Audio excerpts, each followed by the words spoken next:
Gel gel çorbaya gel. Yoğurt çorbası hazırladım. Tereyağlı ve naneli tüm detaylarıyla. Buyurun.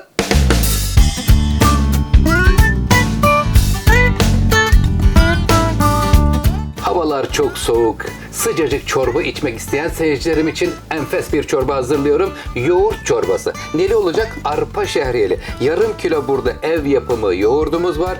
Efendim bir yumurta, kıymetli seyircilerim 2 yemek kaşığı tepeleme dolu un, bir çay bardağı arpa şehriye, üzerinde ise kuru nane ve tereyağı. Şimdi öncelikle birazcık sıvı yağda arpa şehriyeyi kızartıyorum. Kızartıp da çorba yaparsanız çok güzel olur tadı, kıymetli seyircilerim. Bismillahirrahmanirrahim.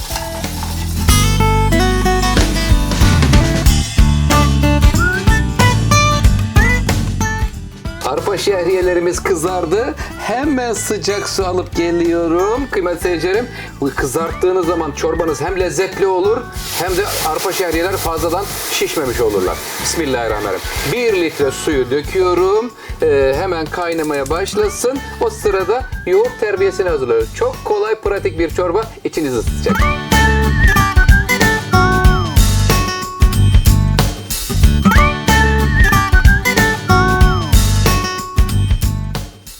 Yarım kilo yoğurt, kıymetli seyircilerim 2 yemek kaşığı tepeleme un, bir yumurta.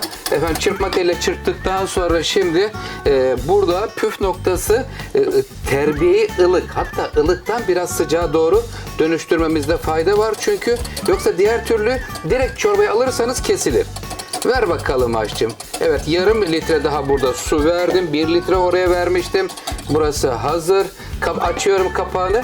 Çorbanız başlangıçtan bitinceye kadar 10 dakikada servise hazır olabilen bir çorba. Bismillahirrahmanirrahim. Çırpma teliyle karıştırarak çorbamızın kıvamını bağlıyorum. Bu çorba yoğurt çorbası, şehriyeli, çok da lezzetli olur.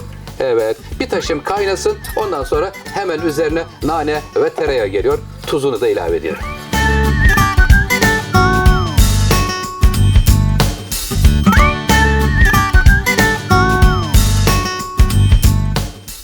Çorbamız servise hazır kıymetli seyircilerim. Gayet güzel oldu. 1,5 litre su koymuş olduk su ölçümüzde. Evet, şimdi servis vakti. 10 dakikada hazır olur dedik. Hemen çorbayı servise alırken aşçım tereyağını tavaya koymadın. Hemen tereyağını koy. Ondan sonra devam et. Tereyağının erimesi gerekiyor ki üzerine nanesini verebileyim. Tavamızı ısıtmıştık. Canım benim, inşallah yanmaz. Bayağı yüksek ısıya getirmişim kıymetli seyircilerim. Evet, sıcacık böyle içimizi ısıtacak bir yoğurt çorbası. Efendim neli olabilir, arpa şehriye kullanmak istemeyen seyircilerimiz olabilirler. İçerisine bulgur koyabilirsiniz, pirinçli yapabilirsiniz ya da tel şehriyeli yapabilirsiniz. Böyle seçenekler mümkündür efendim. Hemen kenarlarına Siraç'cığım. Evet efendim, siliyoruz. O çorbanın ateşini kapat ve şimdi nane ile tereyağını buluşturma vaktimiz gelmiştir. Sizlerden ricam, kanalıma abone olup bana destek olursanız çok mutlu olurum. İstediğiniz tarifler var mı? Lütfen yorumlara yazın. Hangi tarifi istiyorsanız sizler için o tarifleri hazırlayacağım kıymetli seyircilerim. Evet, şu anda tereyağımız eridi. Böyle köpük köpük olduğu vakit üzerine ver aşçım naneyi. Sevgiyle veriyoruz. Lezzetleri hazırlıyoruz sizler için. Çok fazla uzunca ocağın ateşinde tutmayın, yanar. Şimdi veriyorum efendim. Hazır mısınız? Köpük köpük, bol naneli, sevgiyle hazırlanmış bir yoğurt çorbası. Afiyet olsun. Nasıl buldunuz? Beğendiniz mi?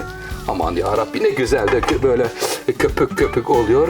Mis gibi nane kokuyor. Sofralarınızda güzel lezzetler efendim olması temennisiyle. Sizleri çok seviyorum. Afiyet olsun. Şifa olur inşallah. İçinizi ısıtan lezzetler gelmeye devam edecek.